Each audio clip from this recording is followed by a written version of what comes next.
12 বছর আগে ভালোবেসে অভিনেতা করণ সিং গ্রাভারের সঙ্গে বিবাহ বন্ধনে আবদ্ধ হয়েছিলেন জনপ্রিয় হিন্দি টেলিভিশন অভিনেত্রী জেনিফার।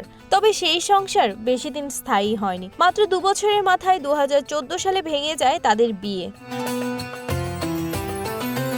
বিচ্ছেদের পর করণ সিং গ্রোভার বলিউড অভিনেত্রী বিপাশা বসুকে নিয়ে নতুন করে জীবন শুরু করলেও জেনিফার এতদিন একাই ছিলেন। বলিপাড়ার একাংশের দাবি, বিপাশার সঙ্গে অ্যালন ছবিতে কাজ করার সময় করণের সঙ্গে তার প্রেমের সম্পর্ক তৈরি হয়, যার জেরে জেনিফার সঙ্গে তার বিচ্ছেদ ঘটেছিল। যদিও এই বিষয়ে জেনিফার কখনো প্রকাশ্যে মুখ খুলেননি।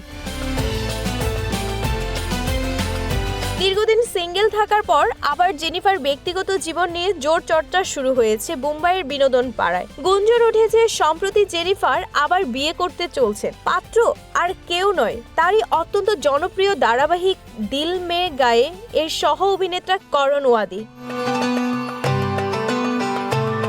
দীর্ঘদিনের গভীর বন্ধুত্ব এবং একসঙ্গে কাজ করার সূত্র ধরেই এই প্রেমের গুঞ্জন এবং বিয়ের জল্পনা এখন তুঙ্গে। অনুরাগী থেকে শুরু করে নেটিজেনরা অধীর আগ্রহে অপেক্ষা করছে এই জুটির অফিসিয়াল ঘোষণার জন্য। বিবাহ বিচ্ছেদের দীর্ঘ 1 দশক পর জেনিফার জীবনে আবার নতুন বসন্তের আগমন ঘটেছে। তা নিয়ে এখন মেতে উঠেছে বলিপাড়া।